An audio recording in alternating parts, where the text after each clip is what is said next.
Friends, techie Tejaswini case ఇప్పుడు మరొక పెద్ద మలుపు తిరిగింది. అసలు ఈ అమ్మాయి చనిపోయే ముందు ఆటో డ్రైవర్తో ఎంత వింతగా ప్రవర్తించిందో తెలిసి మొత్తం అందరూ, ముఖ్యంగా పోలీసులు షాక్ అయిపోతున్నారు. అయితే అసలు ఏం జరిగింది అనేది కనుక చూసుకున్నట్టయితే, ఈ అమ్మాయి కరెక్ట్గా చనిపోయే ఒక రోజు ముందు ఒక ఆటో డ్రైవర్ విషయంలో ఈ అమ్మాయి చేసిన పనికి అందరూ షాక్ అవుతున్నారు. అయితే సీసీటీవీ ఫుటేజ్లో ముఖ్యంగా పోలీసులు ఆ రోజు ఘటన జరిగిన రోజు కాకుండా అసలు ముందు రోజు నుంచి ఈ అమ్మాయి ఏం చేసింది అనే విషయం పైన చాలా ఎక్కువగా ఫోకస్ పెట్టారు. అయితే ఈ అమ్మాయి సీసీటీవీ ఫుటేజ్లో ఆ అమ్మాయి ఇంటి దగ్గర కాకుండా అమ్మాయి ఇంటి దగ్గరికి ఏం చేసింది, లగేజ్ పట్టుకుని నడుచుకుంటూ వస్తుందన్నమాట వాళ్ళ ఇంటి దగ్గరికి. వాళ్ళ ఇంటి సీసీటీవీ ఫుటేజ్ లో కనబడింది. సో పోలీసులు ఏం చేశారంటే, ఈ అమ్మాయి ఎక్కడి నుంచో నడుచుకుంటూ వస్తుంది అంటే ఒక పలానా డెస్టినేషన్, అంటే పలానా చోటు నుంచి పికప్ పాయింట్ ఉంటది కదా అని చెప్పి వెతుకుతుంటే ఈ అమ్మాయి ఒక ఆటో డ్రైవర్ తో సంభాషణ జరిపినట్టు తెలిసింది అనమాట. ఆ ఆటో డ్రైవర్ తో ఏం సంభాషణ జరిపింది అంటే, ఆ అమ్మాయి దాదాపుగా ఆ ఆటో డ్రైవర్ని అరగంట సేపు తిప్పుతూనే ఉందంట. మా ఇల్లు ఇది కాదు, అది కాదు, ఇది కాదు, ఇటు కాదు అని తిప్పుతూనే ఉందంట.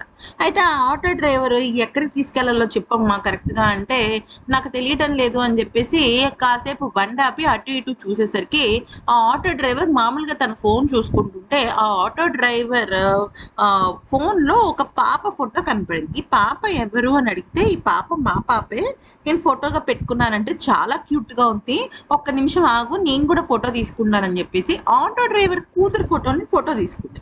అయితే నిజానికి ఆ ఫోటో తీసుకుని నేను ఇది చాలా భద్రంగా దాచుకుంటానని చెప్పిందంట. అయితే నిజానికి మనం చాలా చోట్లకి వెళ్తుంటాం, క్యాబ్స్, ఆటో, ర్యాపిడో ఇలాంటివి ఎక్కుతూ ఉంటాం. అలాంటి సమయంలో అసలు ఆ అమ్మాయి కన్ఫ్యూజ్ అవ్వటం, అరగంట సేపు ఆ ఆటో వాడిని తిప్పించటము ఒక రకమైన చిరాకైతే, అయితే ఆ ఆటో డ్రైవర్ పర్సనల్ విషయంలోకి వెళ్ళి ఆ పాప ఫోటో చాలా బాగుంది అనడము, అనుకుని అంటే ఆ పాప ఫోటో బాగుంది అనడము, ముఖ్యంగా ఫోటోలు తీసుకుని క్యూట్ గా ఉంది, షీ సో క్యూట్ అనటము, ఇవన్నీ ఆ ఆటో డ్రైవర్ కి చిత్రంగా అనిపించాయి. ఆ తర్వాత అంతసేపు తిప్పిన తర్వాత ఆ అమ్మాయి చివరికి ఆటో ఎక్కకుండా, నువ్వు ఇంక ఇంటికి వెళ్ళిపో, నేను నేను వెతుక్కుంటూ ఎక్కడికొక్కడికి వెళ్తానులే అని చెప్పేసి ఆ అమ్మాయి అంది. అంటే నేను నేను నా డెస్టినేషన్ పాయింట్ నేను వెళ్తానని చెప్పేసి అంది. అంటే ఇదంతా ఎందుకు జరుగుతుంది, నిజంగా ఆమె మానసిక పరిస్థితి బాగాలేదా ఏంటనేది అర్థం కావటం లేదు. మొత్తానికైతే మాత్రం దీని గురించి చాలా అంటే చాలా వింతగా ప్రవర్తిస్తోందని ఆ పోలీసులు చెప్తున్నారు. అయితే ఈ అమ్మాయికి నిజంగా గనక మానసిక పరిస్థితి సరిగ్గా లేకపోతే వాళ్ళ అమ్మ వాళ్ళు ఎందుకని బయటికి పంపిస్తున్నారు?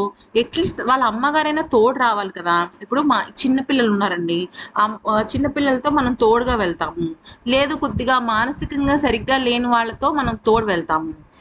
అసలు నిజం చెప్పాలంటే మనం ఏదైనా హెడేక్ గా ఉంది అన్నా, మనం పెద్దవాళ్ళమైనా చిన్నవాళ్ళమైనా హెడేక్ గా ఉంది అంటే ఇంట్లో వాళ్ళు ఏమంటారు తెలుసా, లేదు లేదు నువ్వు ఒక్కదాన్ని వెళ్ళకు, హెడేక్ అంటున్నావు కదా మేము వస్తాం అని అంటారు.